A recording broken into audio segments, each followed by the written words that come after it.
Hey, good morning. February 4th, 10:20 a.m. I'm at my office again, and this is my third video blog. So, I was at this event last week at Fuller that really kind of illustrated, I think, a lot of the motivation behind wanting to give video blogging a try. It was this event where the deans of all three schools at Fuller, School of Theology, School of Psychology, and School of Intercultural Studies, did kind of this open mic Q&A sort of deal. The provost of the school was there as well, and students could just ask their questions about anything. And I went, since I'm the editor of the paper, just to take some notes and maybe do a story. Decided not to do a story, but recorded the whole thing and took a bunch of notes throughout. And anyway, what was interesting is the seminary is going through a lot of challenges right now, and some students asked some pretty pointed questions, and the deans and the provosts, they're just, they're fantastic. They're just wonderful men who are great leaders, who are just compassionate, and I think they really get some of the struggles that students are going through right now.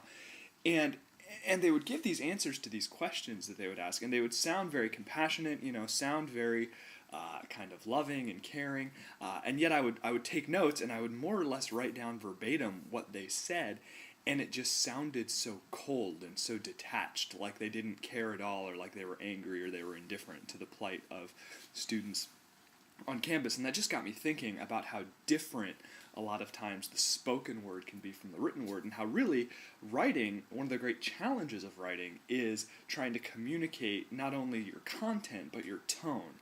And I think a lot of times that's something I struggle with as well, because I write about some issues that are a little bit controversial. Particularly, you guys know I write a lot about pacifism and nonviolence, because I think the Bible teaches pacifism. I think all Christians should be pacifists. Yes, I just said that. All Christians should be pacifists.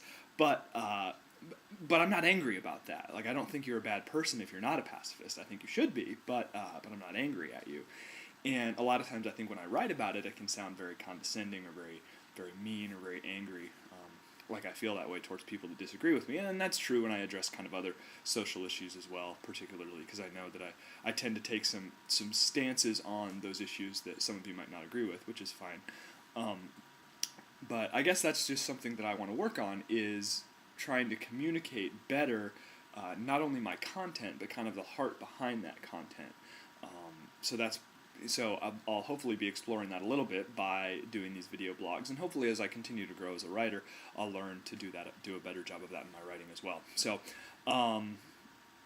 that's just kind of a thought for today. I invite you to kind of think about that yourself. How does your writing communicate not only your content but your tone, and how is it possible that maybe you write in such a way that that your tone is misunderstood? Or I should say, what are maybe some signs that you might be being misunderstood? I'm over a minute over my time, so we're going to go ahead and stop it right here.